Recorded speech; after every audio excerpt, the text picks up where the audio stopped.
اوس الله رب العالمین په دنیا کې چاته مال او دولت ورکړي دي. اوس دغه مال او دولت چې الله پاک چاته ورکړي نو په دغه مالدارو په دغه سرمایه‌دارو خلکو کې داسې خلک بمتوینه چې غیبه دغه مال او دولت او سرمایه دا د ځان د پاره د آخرت ذخیره ګرځي، دا به د الله رب العالمین د رضا د پاره استعمالي او په دې به د الله رب العالمین شکریا ادا کوي. او دغه سرمایه او دغه مال او دولت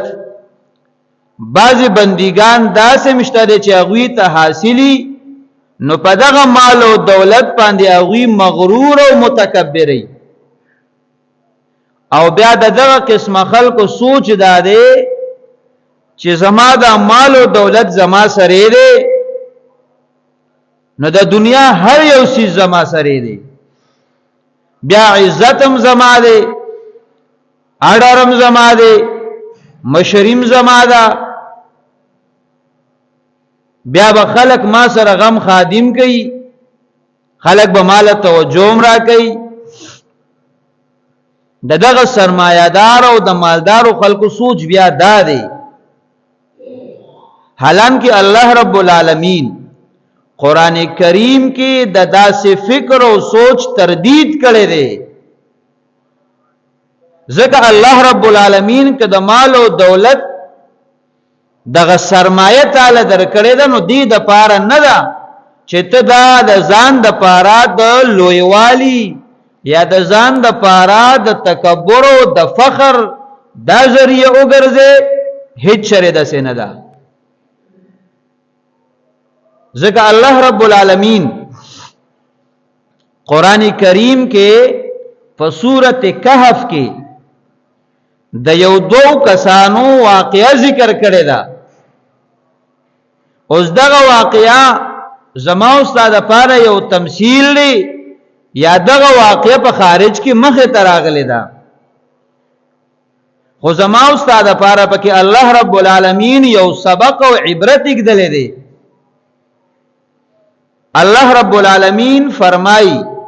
چې دا هغه دو کسانو واقعا دوی ته بیان کا. یو هغه کسو چې هغه الله رب العالمین باغات ورکړي او داغه باغونه داغه د پاره میوه ورکړي، په میوه ورکولو کې کمی نه کوي، او داغه یو بل ملګری دی چې دا دوانه د یو بل سره مکالمه کوي، د یو بل سره بحث کوي، د یو بل سره خبره او اترې او گفتگو کوي. نو دا چې کوم مالدار ملګری دی چې دل الله رب العالمین د دنیا مال او دولت او سرمایه ور کړی دا، دی بل ملګری ته وای انا اکثر منک مالا واعز نفرا، زماستانه مالم سیواری او زستانه افرادی اعتبار سره او د افرادی اعتبار د عزت سره ستانه سیوایم. نو زما مالم سیواله، زما عزتم سیواله، زما افرادی قوتم سیواله، ځکه ما سره سرمایه ده او د دنیا مال او دولت دی. او دا بل ملګری د داسې بهوده خبرونه د دو ممانعت کوي چې داسې مو آیا، ځکه د نتیجې په اعتبار سره د دې خبرو نتیجه انتهایی خطرناکي. بیا الله رب العالمین فرمایي چې داسې حالات دغه مالدار او سرمایه‌دار ولیدل چې الله پاک د باغ نیس نابود کو او بیا د سره صرف ندامت او پیمانتیا پاتې شو، هغه سرمایه ولا الله رب العالمین تباہ او برباد کړه. نو دا مال او دولت او دا سرمایه دا د دې د پاره نه دا چې ته په دې د فخر او د غرور او د تکبر په طرز راشي، بلکې دا د الله رب العالمین یو نعمت وګڼه چې تعالی د آخرت د تیاری او د کار خیر د پاره درکړي دي.